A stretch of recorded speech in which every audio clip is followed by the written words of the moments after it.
mahirap isolve kung walang tulong ng mga canine dogs natin. At saka sa mga port natin, katulong ng mga military personnel natin yan eh. Hindi agad masosolve ng mga military personnel natin or ng mga PNP natin yung mga nagiging problema natin dito sa ating komunidad o sa ating bayan.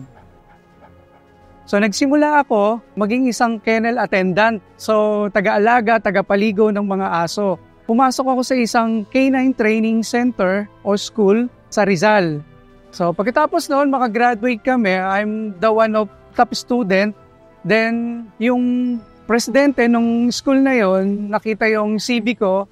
Then kinuha niya ako isang operation manager nung canine training center. So doon na nagsimula ang aking journey sa pagiging isang canine trainer.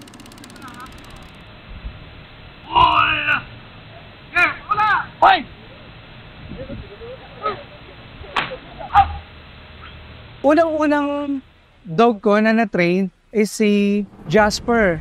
Si Jasper, kitaan ko siya ng potential sa protection.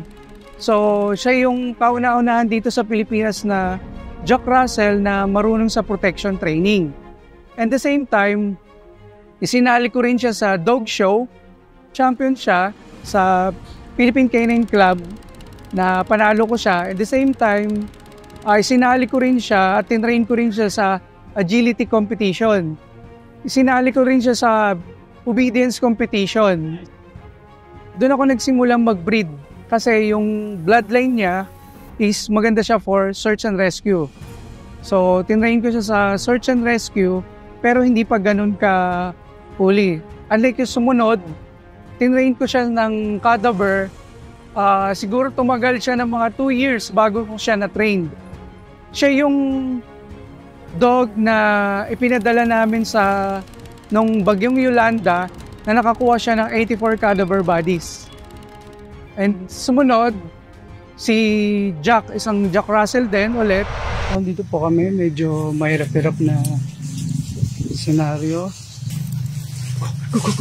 Go search!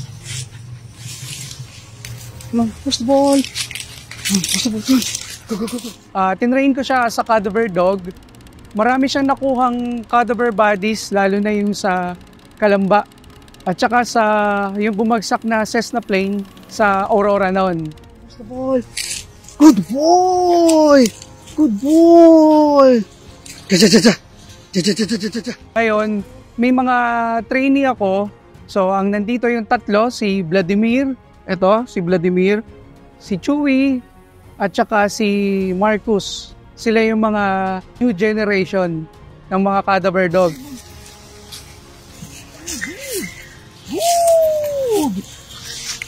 Pag kailangan ng disaster, nandito yung mga dogs namin na pwedeng makatulong sa kalamidad.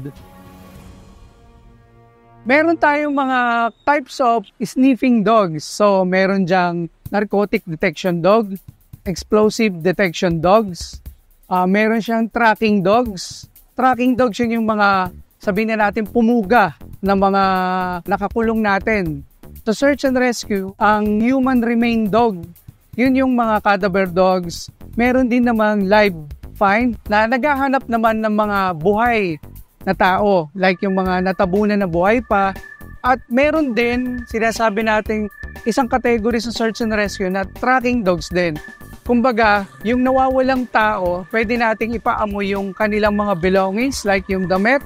Then, hahanapin ng aso kung nasaan yung nawawalang tao. For HRD training aid, human remain.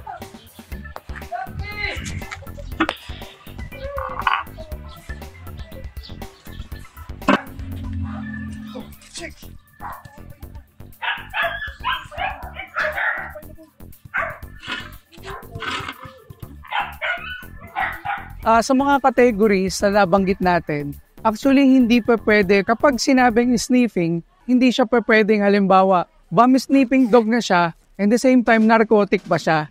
Magkakaproblema tayo niyan. Para sigurado tayo sa safety, bawat isang category ay isa lamang. Pwede po yung magdalawa, katulad ng halimbawa, bum sniffing na siya, and the same time, protection dog pa siya. So yun po yung pwede siyang umamoy at pwede siyang kumagat. Halimbawa, sa search and rescue naman, live find at saka cadaver find. Hindi po siya pwedeng magdalawa alam ng aso. Magkakaroon po tayo ng problema yan sa safety.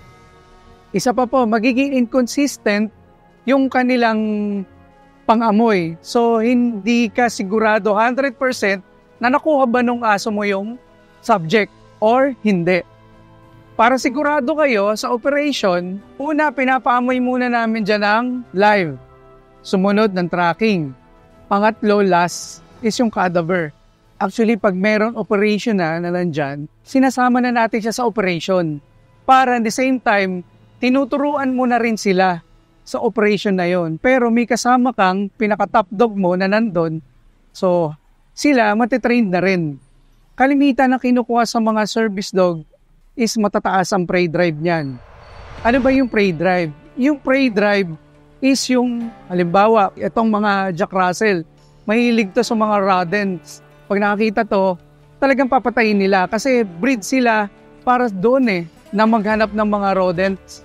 Meron type of breed talaga para sa operation or para maging isang canine search and rescue dog. Hindi lahat ng dogs capable sa ganun training at capable sa ganun trabaho.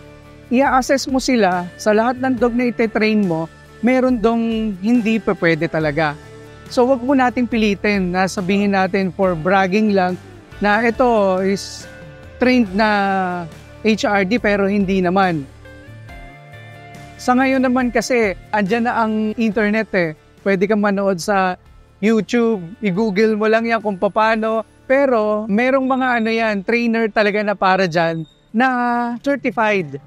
Unang-una, kung gagawin mong bum sniffing yan, hindi pa pwedeng ordinaryong tao ang pwedeng mag-training dyan. Meron tayong batas dyan. Hindi ka pwedeng mahulihan ng bomba. So, yun yung mga possibility na pwedeng mangyari sa atin. So, may mga tamang lugar, tamang tao, tamang training para sa bawat aso na gusto nating i-train.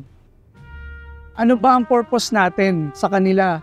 Purpose ba natin sila maging isang, sabihin na natin, service dog? Titingnan mo sa kanila yung capabilities nila kasi bawat dog may kanya-kanyang capabilities yan at kanya-kanyang personality sila. Nandito tayo as a owner, as a trainer, kung paano makakatulong sila sa ating community, sa pamayanan natin at sa bayan natin. Ako nga pala si Aaron Lilodriga, isang canine search and rescue trainer. Nagtitrain po ako ng mga search and rescue dog at saka ng service dog. Behavior ng mga aso, nagtuturo din po ako noon. Kontakin nyo lang po ako sa 0932-144-9749 or hanapin nyo lang po yung pangalan ko, Aaron Lilodriga, sa Facebook ko. Maraming salamat po. Mula sa pagsasaliksik, video shoot at editing, ang Love City ay ginagawang aming 200% effort para ibahagi sa inyo mga inspiring contents. Kung gusto ninyo ang mga ginagawa namin, meron 3+1 ways para maipakita ang inyong mainit na suporta. Una, mag-share at mag-subscribe sa aming mga video. Pangalawa, pwede din kayo mag-email kung meron kayong suggested contents na swabing i-feature. Kami rin ay open sa witty minds katulad mo upang makisaya at maging bahagi ng Love City crew. Kung gusto nyo naman na ibahagi ang inyong kwento o i-promote ang inyong negosyo, pwede nyo kami makatrabaho. Kung sa kategory man pasok ang trip nyo, please check the link below for more info.